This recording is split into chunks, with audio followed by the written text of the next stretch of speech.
नमस्कार। कॉलेज के online platform पर आप सभी का स्वागत है। हमने आज हम पढ़ेंगे बीए बीएड फोर्थ ईयर की class. BA BEd fourth year की क्लास। और आज अपने जो टॉपिक है वह है फ्रांस की क्रांति। फ्रांस की क्रांति, ये इसका पार्ट दूसरा है।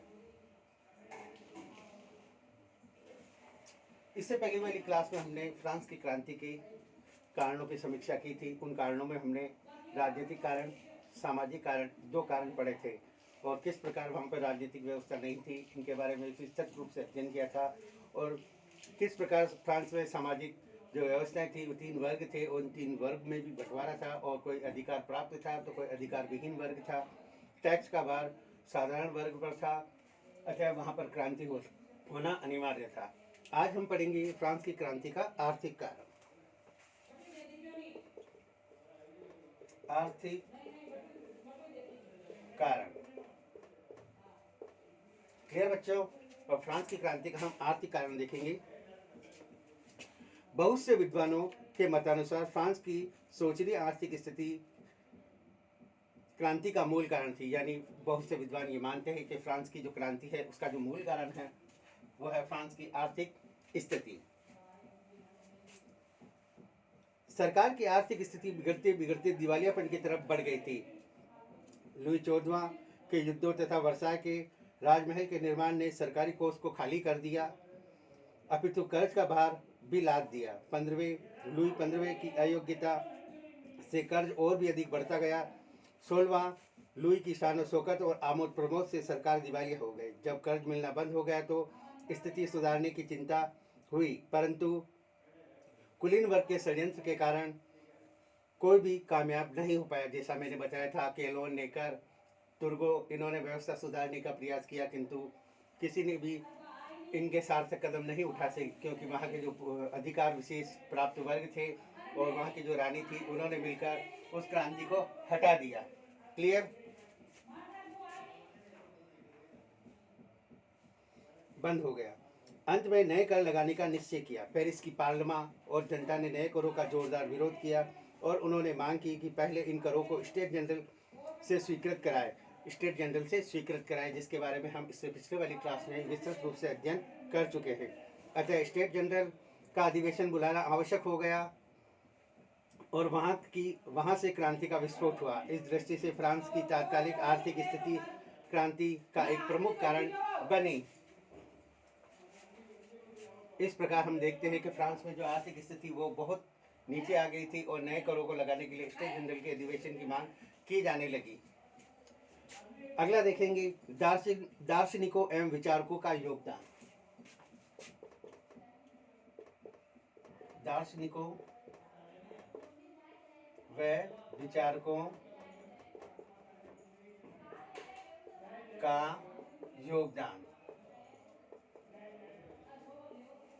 दार्शनिकों और विचारकों का योगदान। दार्शनिक जो अपने विचारक जो अपने मत से बता रहे थे कि किस प्रकार से क्रांति होनी चाहिए, किस प्रकार उन्होंने क्रांति की उद्घोषणा की, इन आदि बातों का विवेचन हम इस अध्याय में करेंगे। क्रांति के पूर्व फ्रांस के कई लेखकों, विचारकों तथा दार्शनिक हुए जिन्होंने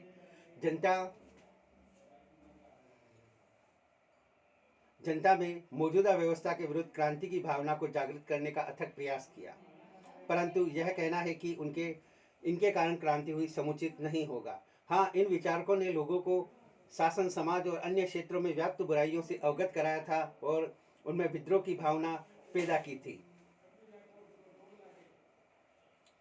उन्होंने पुरातन व्यवस्था एवं प्राणघातक प्रहार किए, लोगों से असंतोष, क्षोभ, क्रोध आदि को उन्होंने शब्दों के द्वारा अद्भुत ढंग से प्रस्तुत किया।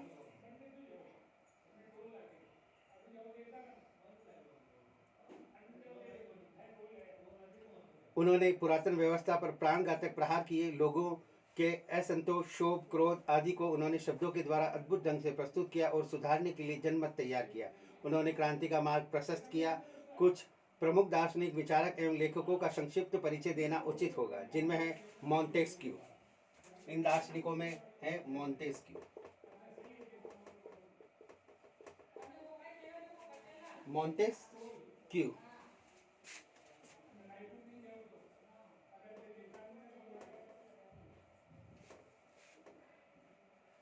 मॉन्टेस्क्यू का नाम विशेष रूप से उल्लेखनीय लिया जाता है, जिनका समय है 1685 से 1755। फ्रांसीसी राजतंत्र की आलोचना करने वाला पहला प्रमुख व्यक्ति मॉन्टेस्क्यू था। वह एक उच्च कोटि का वकील और बोदा की सांसद का न्यायाधीश था। उसने 1748 में अपनी प्रसिद्ध रचना कानून की आत्मा, इनकी जो प्रमुख पुस्तक है कानून की आत्मा, ध्यान रखना बच्चों, ये जीके में भी पूछा जाता है, कानून की आत्मा, जिसे इंग्लिश में कहा जाता है द स्पिरिट ऑफ लॉस, प्रकाशन करवाया। इसमें उसने फ्रांस के राजाओं के देवीय अधिकारों की कटु आलोचना की तथा फ्रांस की सड़ी गली खोखली संस्थाओं की बड़ी बड़ी व्यंग्यात्मक आलोचना की। वह वैधानिक शासन तथा व्यक्तिगत स्वतंत्रता का जबरदस्त समर्थक था। उसका मानना था कि निरंकुश शासन को समाप्त करने के लिए शासन के तीनों अंग, कार्यपालिका, व्यवस्थापिका, न्यायपालिका, इन्होंने कहा कार्यपालिका, न्यायपालिका, व्यवस्थापिका का पृथक पृथक होना अनिवार्य है। इस प्रकार उन्होंने बताया कि इन तीनों अंगों को अलग अलग होना चाहिए, वे क्षेत्र को पृथक पृथक करना आवश्यक है। उसने शक्ति पार्थक्य के सिद्धांत का प्रतिपादन किया। शक्ति पार्थक्य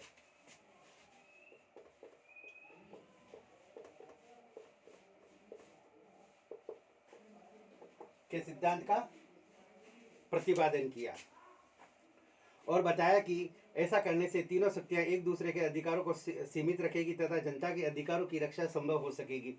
यह महत्वपूर्ण बात है। अगला है वोल्टेयर, जिसमें हम देखेंगे मॉन्टेस्क्यू ने जिस प्रकार बताया अपनी पुस्तक कानून की आत्मा में व्यवस्थापिका, कार्यपालिका और न्यायपालिका।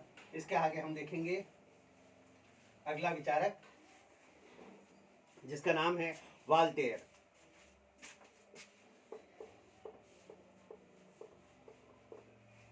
वोल्टेयर, इसके बारे में अध्ययन करेंगे। इनका समय 1694 से 1788 है। 1694 से 1788 तक इनका शासन समय है। वोल्टेयर की गणना बौद्धिक जागृति के नेताओं में सबसे आगे होती है। वह एक महान लेखक, कवि, दार्शनिक, नाटककार, इतिहासकार, पत्रकार, आलोचक एवं व्यंग्यकार था। उसने अपनी आलोचना के कारण बार बार कारावास की सजा भुगतनी पड़ी। वोल्टेयर को हर प्रकार के अत्याचारों से घृणा थी। वह मानव सभ्यता का समर्थक था। उसकी लेखनी तलवार से अधिक सशक्त थी। उसकी शैली जितनी स्पष्ट थी उतनी नुकीली और तीखी भी थी। उसने अपनी लेखनी के द्वारा युग के अन्याय व अत्याचार के विरुद्ध पक्षपात एवं निराधार विश्वासों के विरुद्ध दीर्घकालिक तक संघर्ष किया। हेजेन के शब्दों में, वह जो कुछ भी लिखता उसमें उसकी आत्मा का उत्साह और उमंग प्रतिबिंबित होता। कटु व्यंग्य के तीर छोड़ने में, उसे धूल में मिला देने वाला वाक प्रहार करने में दक्ष था। वोल्टेयर ने सबसे अधिक प्रहार चर्च पर किया और कहा वह चर्च को बदनाम चीज, यानी चर्च को ये कहता था बदनाम चीज, बदनाम चीज, चर्च को बदनाम चीज कहकर पुकारता था। उसने धर्म के सभी बाह्य आडंबरों का जोरदार खंडन किया। उसकी रचना लुई 14वें का इतिहास या 14वें लुई का इतिहास, लुई का इतिहास, इसकी प्रमुख रचना है वोल्टेयर की। 14वें लुई का इतिहास एक अनमोल कृति है। इस प्रकार हमने देखा कि वोल्टेयर ने चर्च को बदनाम कहा और इसने अपनी पुस्तक में 14वें लुई का इतिहास लिखा और बाह्य आडंबरों, कुरीतियों का जोरदार विरोध किया। अब इसके आगे हम पढ़ेंगे रूसो।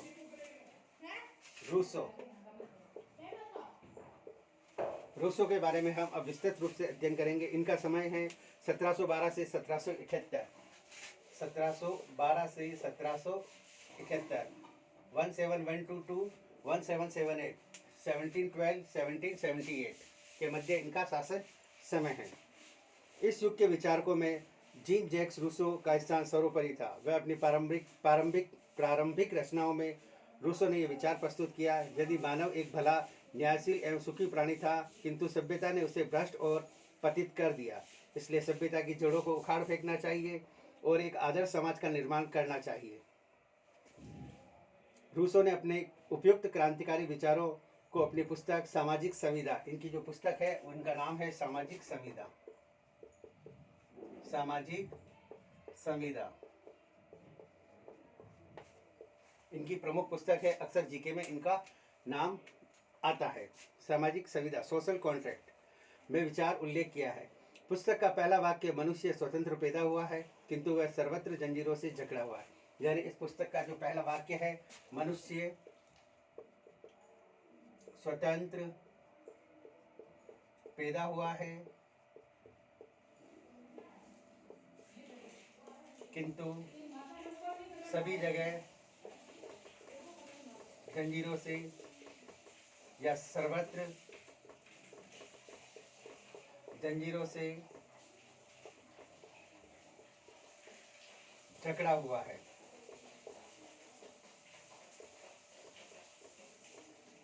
यानी इस जो पुस्तक है सोशल कॉन्ट्रैक्ट, सामाजिक संविदा, उसमें जो पहली पंक्ति है वो यह है कि मनुष्य स्वतंत्र पैदा हुआ है और सर्वत्र जंजीरों से जकड़ा हुआ है, जो मोस्ट इम्पोर्टेंट लाइन है। वास्तविक सत्य को प्रतीत करता है। मनुष्य के रूसो के अनुसार सभी मनुष्य सत्ताओं की उत्पत्ति एक सामाजिक संविदा के द्वारा हुई है। जिन लोग प्राकृतिक दिशा में रहते समय किया था, उस समय इच्छानुसार बदल भी सकते थे। प्रभुत्व समस्त जनता में निवास करता था, न कि किसी व्यक्ति अथवा वर्ग में। सभी व्यक्ति स्वतंत्रता और समान है। सरकार का कर्तव्य है कि प्रत्येक व्यक्ति के अधिकारों की रक्षा करना। यदि शासन और शासित में से कोई एक इसके विरोध कार्य करे तो दूसरे को इस बात का अधिकार होगा कि वह उसे उचित दंड दे। रूसो के विचार ने यूरोप के निरंकुश राज्यों की जड़ें खोदने में महत्वपूर्ण भूमिका अदा की। नेपोलियन ने यहाँ कहा कि रूसो का जन्म न होता तो फ्रांस में राज्य क्रांति का होना असंभव था। इस प्रकार हम देखते हैं कि रूसो ने क्या कहा, सामाजिक संविदा का सिद्धांत। यानी इसको हम समझाने के लिए ये बात कहेंगे कि स्टार्टिंग में जब मनुष्य का उद्भव हुआ था, जो लोग थे, वर्ग था, उनमें से एक व्यक्ति चुन के आया। यानी उन व्यक्तियों ने अपने अधिकारों को एक व्यक्ति को सौंपा, यानी सभी को समान अधिकार थे और वह व्यक्ति उसके कार्य अनुसार संपादन करता था। किंतु धीरे धीरे पुरातन व्यवस्था जड़ पकड़ गई और कुछ विशेषाधिकार वर्ग का उद्भव हुआ है। अतः इस प्रकार की व्यवस्था कोई हमारी पुरानी व्यवस्था नहीं थी, उसे जड़ से उखाड़ फेंकना चाहिए। और रूसो ये कहता है कि मनुष्य को सभी को समान अवसर मिला है, सभी समान हैं, अतः जो राज्य कर रहे हैं उन्हें सभी की समानता की रक्षा करनी चाहिए, नहीं तो उसमें क्रांति होना अनिवार्य है। वहीं नेपोलियन बोनापार्ट ने इनके बारे में कहा है, अगर रूसो का जन्म नहीं होता तो फ्रांस की राज्य क्रांति भी नहीं होती। यह बात ध्यान देने योग्य महत्वपूर्ण बात है। क्लियर। अगला हम पढ़ेंगे अन्य विचारकों को।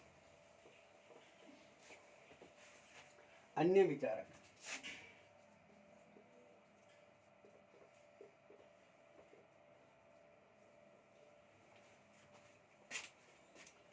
दीद्रो, अल्बेयर, आर्लो बेयर एवं केन आदि विचारकों ने भी लोगों को जागृत करने का में अपना महत्वपूर्ण योगदान दिया। दीद्रो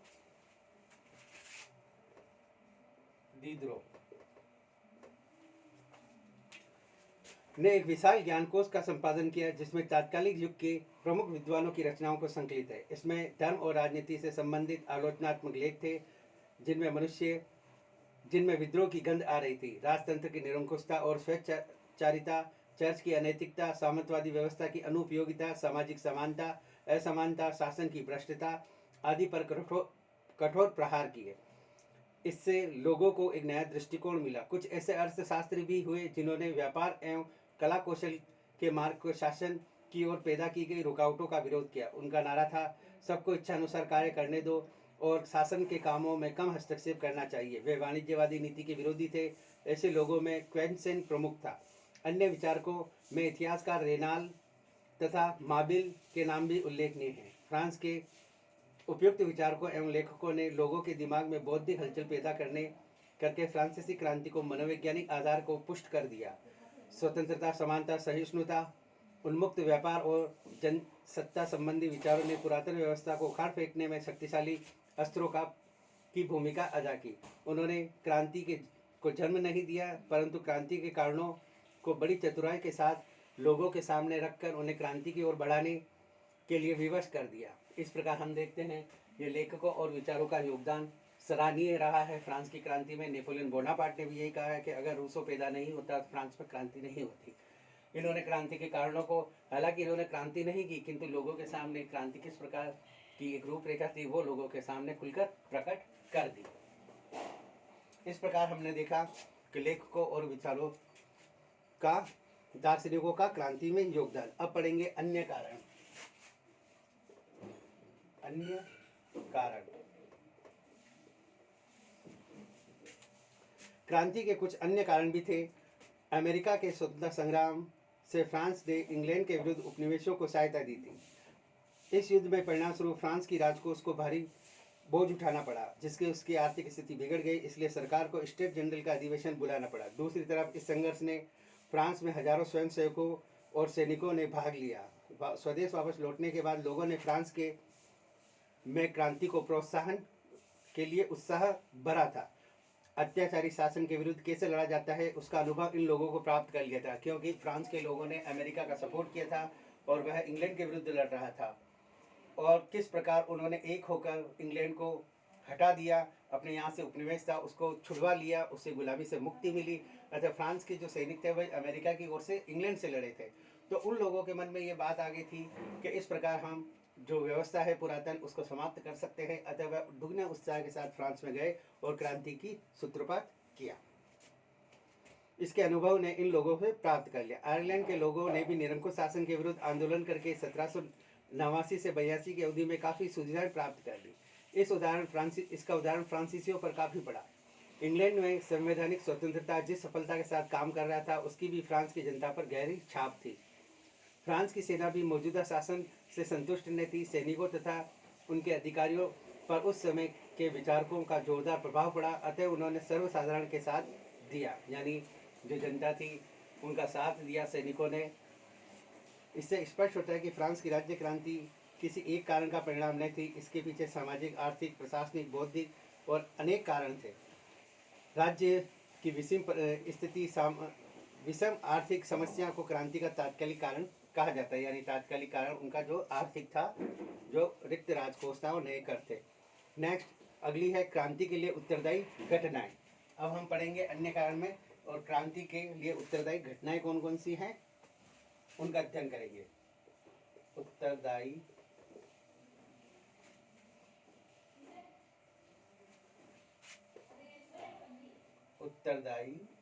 घटनाएं, यानी क्रांति के लिए उत्तरदायी घटनाएं कौन कौन सी थी। इनमें पहला है स्टेट जनरल का अधिवेशन।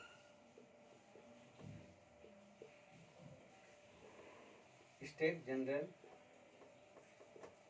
का अधिवेशन। स्टेट जनरल का अधिवेशन 5 मई 1789 को स्टेट जनरल का अधिवेशन शुरू हुआ। याद रखना 5 मई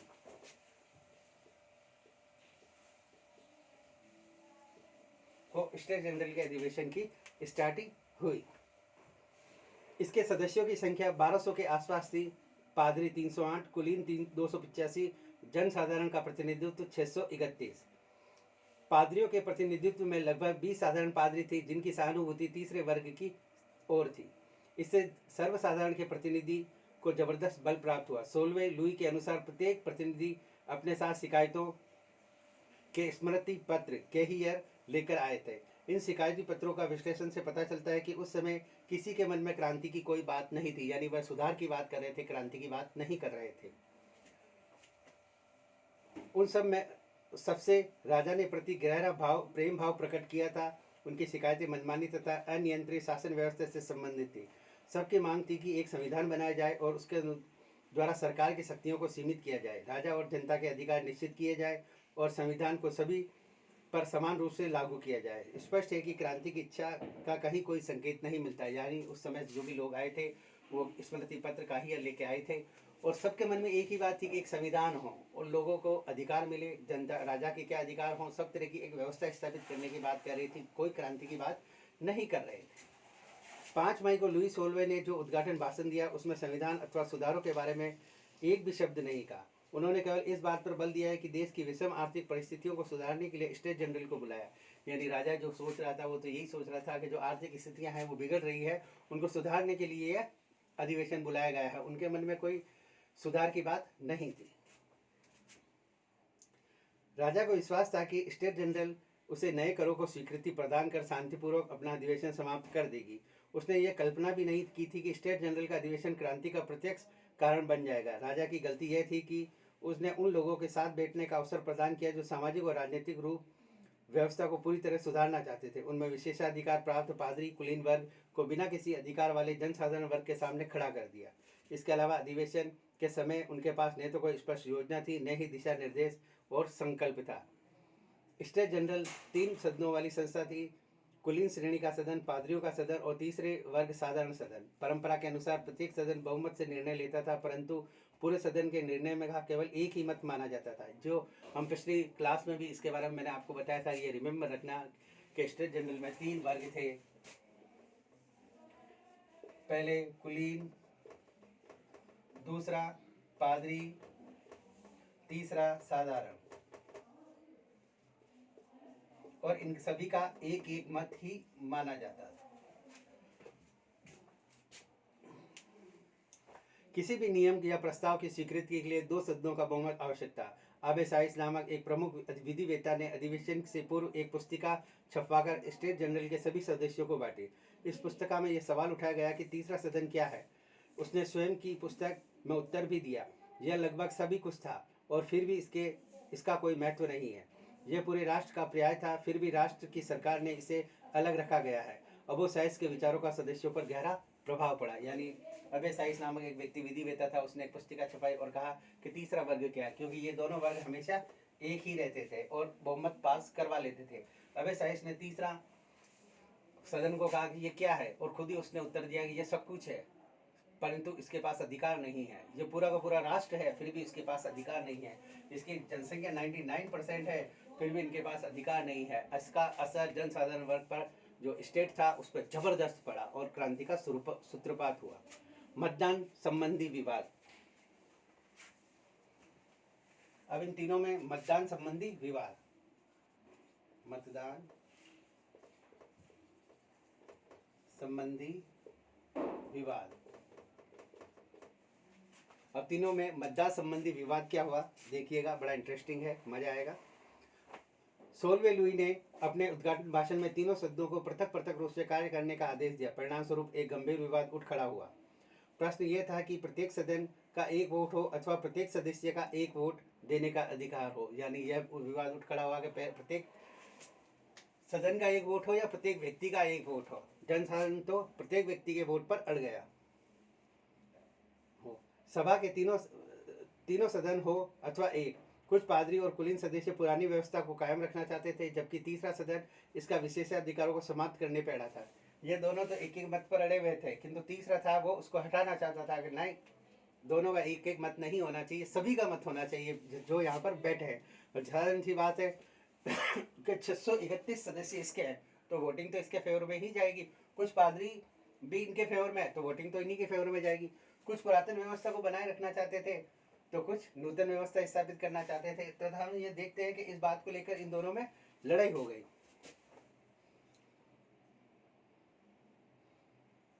समाप्त करने पे अड़ा हुआ था। बिना उचित रूप से संगठित हुए स्टेट जनरल कोई काम नहीं कर सकते थी और इस विवाद को सुलझाए बिना किसी प्रकार का संगठन असंभव था। दुर्भाग्यवश इस नाजुक स्थिति में सरकार ने कोई विस्तृत कार्यक्रम नहीं रखा। राजा ने भी अपने उत्तरदायित्व की अवहेलना की और अवसर का हाथ से निकल जाने दिया। 6 मई को संघर्ष शुरू हुआ और जो जून के अंत तक चलता रहा। सर्वसाधारण के प्रतिनिधि इस बात पर निर्णय कर चुके थे कि वे पादरी और कुलीनों के साथ बैठकर ही अधिवेशन करेंगे।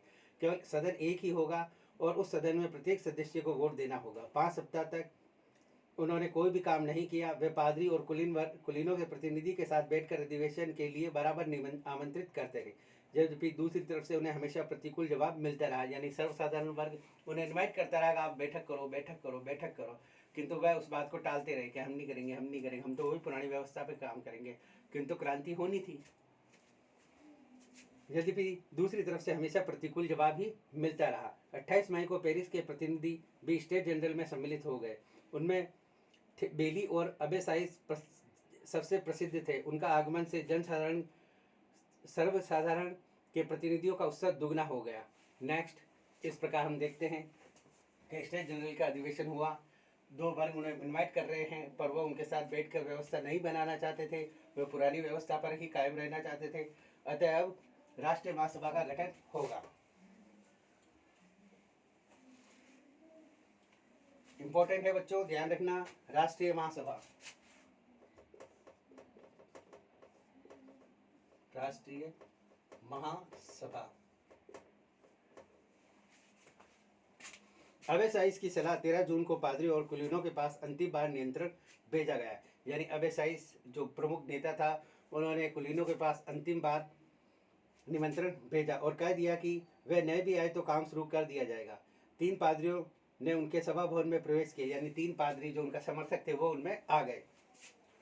किया बुद्धिमानों की मशाल के प्रकाश में सर्वसाधारण के कल्याण की भावना तथा अपनी अंतरात्मा की आवाज़ के कारण अपने साथी नागरिकों एवं भाइयों में सम्मिलित होने आए हैं।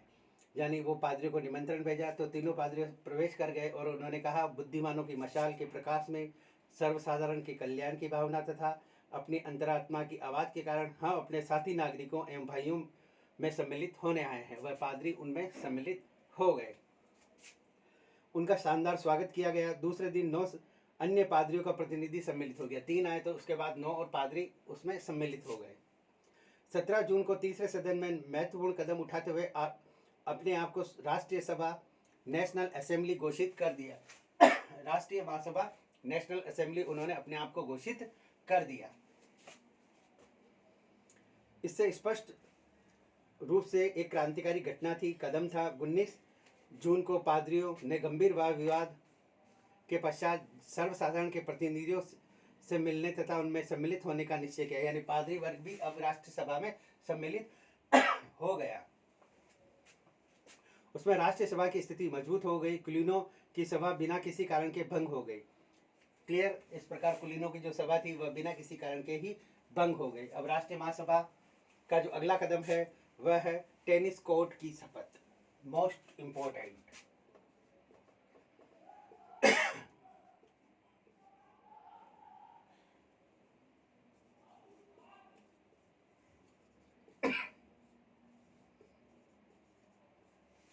टेनिस कोर्ट की शपथ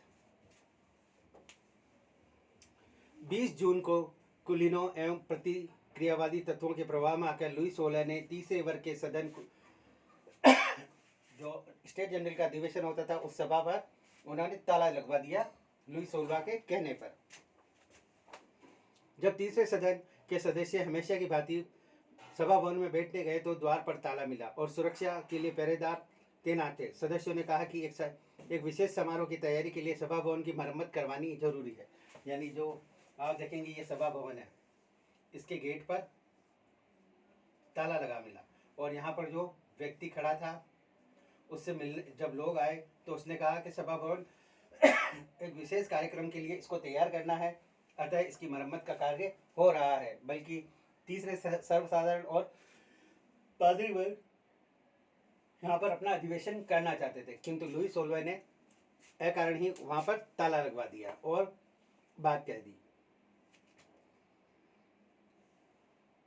सदस्यों से कहा गया कि विशेष समारोह की तैयारी के लिए सभा भवन की मरम्मत करवाना जरूरी हो गया। सदस्यों को कहीं न कहीं तो अपना अधिवेशन करना जरूरी था। समीप ही एक बहुत विशाल भवन था जो टेनिस और घोड़ों सवारी के लिए प्रयोग में लाया जाता था। यानी इसके सामने एक बहुत बड़ा मैदान था जो घुड़सवारी और टेनिस खेला जाता था। इसमें टेनिस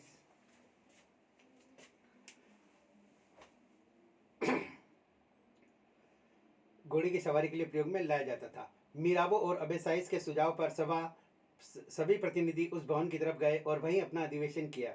वहां उन्होंने शपथ ली और बैठक जारी रखेंगे और संविधान बनाकर छोड़ेंगे। इतिहास में यह टेनिस कोर्ट की शपथ के नाम से विख्यात है। कुछ विद्वान क्रांति का आरंभ इसी घटना से मानते हैं, क्योंकि स्टेट जनरल के केवल एक सदन ने एक तरफा कार्यवाही के द्वारा अपने आप को राष्ट्रीय महासभा में परिवर्तित करने के पश्चात अब संविधान बनाने की घोषणा कर दी। अब संविधान बनाने की घोषणा उन्होंने कर दी 20 जून को।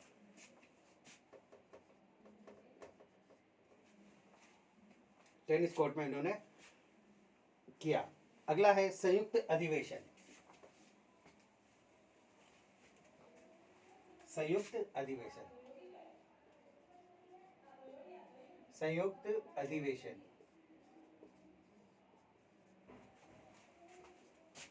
तीनों सदनों के साथ संयुक्त अधिवेशन। तीसरे सदन की कार्रवाई से चिंतित होकर राजा ने 23 जून को तीनों सदनों की संयुक्त बैठक बुलाई। जब टेनिस कोर्ट की शपथ पूरी हो गई तो राजा इस बात से डर गया और उन्होंने तीनों सदनों की एक बैठक बुलाने का निश्चय किया। इस बैठक में राजा ने घोषणा की, अभी हाल ही में तीसरे सदन ने जो कार्य किए हैं वे अवैध और संवैधानिक हैं। उसने तीनों सदनों को पुनः तीसरे सदन में पृथक पृथक बैठने को कहा और इसके बाद सभा भवन में चला गया। कुलीन वर्ग प्रतिनिधियों ने भी तुरंत सभी कक्ष खाली कर दिए और उनके चेहरों पर विजय की मुस्कान थी। बहुत से पादरी भी उनके साथ हो चले थे, परंतु साधारण प्रतिनिधि गुमसुम बैठे रहे। उनके लिए यह जीवन और मृत्यु का प्रश्न था। इसी समय सरकारी उत्सवों के अध्यक्ष बेजे आकर उनसे कहा, आप लोग राजा का आदेश सुन चुके हैं। श्रीमान जी की प्रार्थना है कि तीसरे सदन के प्रतिनिधि उठकर चले जाएं। इस नाजुक क्षण में मीराबो की स्थिति को संभाल लिया और उसने दहाड़ते हुए ब्रेजे से कहा, जाओ और अपने स्वामी से कह दो कि हम जनता की इच्छा से यहाँ एकत्र हुए हैं और संगीनों की नोक और कोई हमें यहाँ से हटाने वाला नहीं है। यानी बंदूक की नोक से ही हम हट सकते हैं, हम उनके अलावा यहाँ पर नहीं हटेंगे। राजा संगीनों का प्रयोग करने का साहस नहीं कर सका। राजा भी बंदूक चलाने का साहस नहीं कर सका। 2 दिन बाद बहुत से पादरी और कुलीन भी राष्ट्रीय महासभा में सम्मिलित हो गए। 27 जून को राजा ने तीनों सदनों की संयुक्त अधिवेशन की स्वीकृति दी। इस प्रकार यह जनप्रतिनिधियों की प्रथम शानदार सफलता थी। राजा के जुट जाने से उनका उत्साह दुगना हो गया। इस प्रकार संयुक्त अधिवेशन में उनकी वाहवाही हुई और उनकी बातें मान ली गई। अगला है संविधान सभा।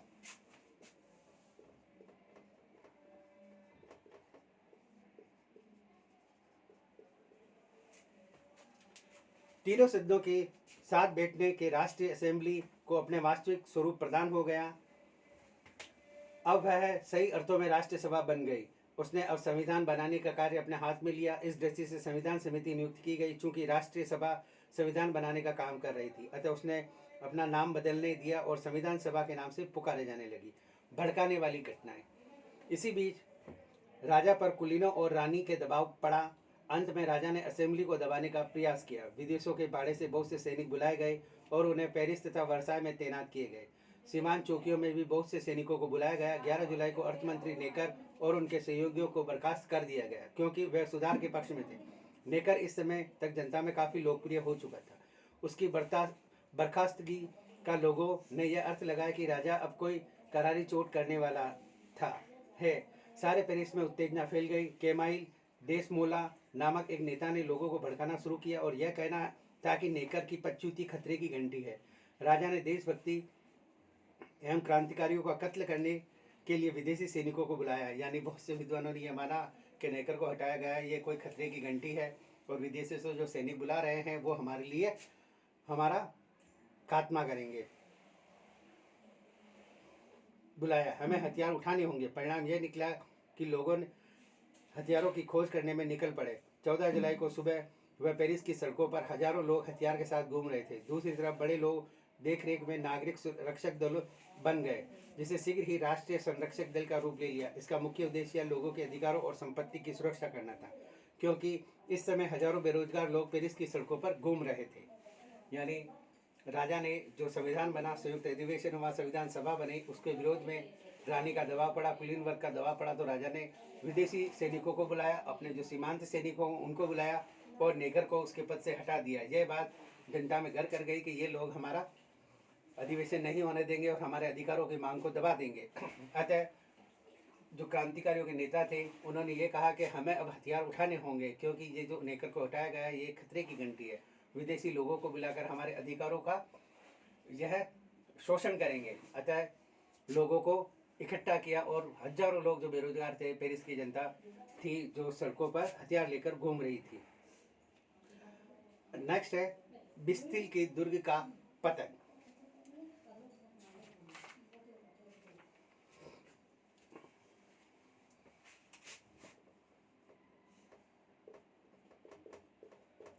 ब्रिस्टल के दुर्ग का पतन। महत्वपूर्ण घटना जिसे बस्तिय दुर्ग का भी कहते हैं। 14 जुलाई को पेरिस की उत्तेजित भीड़ ने ब्रिस्टिल नामक प्राचीन किले पर हमला बोल दिया। पेरिस नगर के पूर्वी छोर पर स्थित इस किले में सैनिक दृष्टिकोण से कोई महत्व नहीं था, किंतु जेल के रूप में वह काफ़ी बदनाम हो गया था। राजा की शक्ति और अत्याचारों का प्रतीक समझा जाता था। वोल्टे और मिराबो जैसे नेताओं को भी इस जेल खाने में बंद किए गए थे।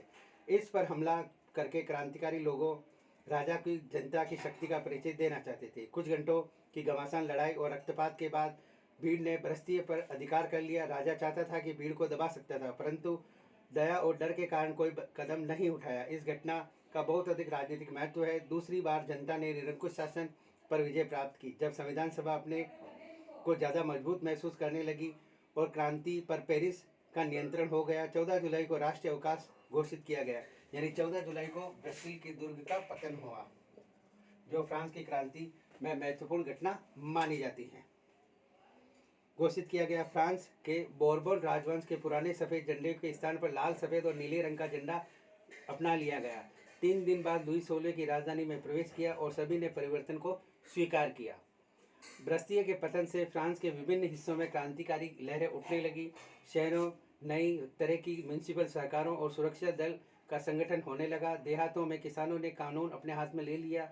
सामंतों के कागजात जला दिए गए। जहाँ जहाँ मारपीट मच गई। इस तरह यद्यपि कानून सामंत प्रथा समाप्त नहीं हुई, पर व्यवहार में इसे समाप्त कर दिया गया। जुलाई के अंत तक क्रांतिकारियों का विध्वंसकारी कार्य बढ़ता ही गया। इस जगह अन्न और हथियार के भंडार लूट लिए गए और उन्हें नष्ट कर दिया गया। इस प्रकार हम देखते हैं कि फ्रांस की क्रांति में ब्रिस्टिल के दुर्ग का विशेष महत्व है। आज की क्लास में हमने जो पढ़ा था उनको एक बार वापस रिवीजन करेंगे और देखेंगे आज हमने क्या क्या अध्ययन किया है। सबसे पहले मैंने फ्रांस की क्रांति में इसके कारणों की समीक्षा की थी, जिनमें आर्थिक कारण आपको बताए थे कि किस प्रकार आर्थिक व्यवस्था थी। दार्शनिकों और विचारों के बारे में मैंने आपको बताया, जिसमें मोंटेस्क्यू, वाल्टेयर, रूसो, अन्य जो विचारक थे, दीद्रो, क्वेंसेन प्रमुख थे, और क्रांति के अन्य कारण भी बताए। क्रांतिकारियों की घटना मैंने बताई थी, जिनमें स्टेट जनरल का अधिवेशन, मतदान संबंधी विवाद, राष्ट्रीय महासभा, टेनिस कोर्ट की शपथ इम्पोर्टेंट थी, संयुक्त अधिवेशन, संविधान सभा और ब्रिस्टिल के दुर्ग का पतन। ये आज मैंने मुख्य रूप से आपके सामने बताए हैं। इन सभी को आप लोग ध्यान से सुनिएगा, समझिएगा, पढ़िएगा, जिससे क्या है कि आपको यह क्रांति आपके समझ में आ जाए। इसके आगे हम जो पढ़ेंगे विशेषाधिकारों या संविधान सभा के कार्य, जो हम अगले वाली क्लास में पढ़ेंगे। इस क्लास में इतना ही। जय हिंद।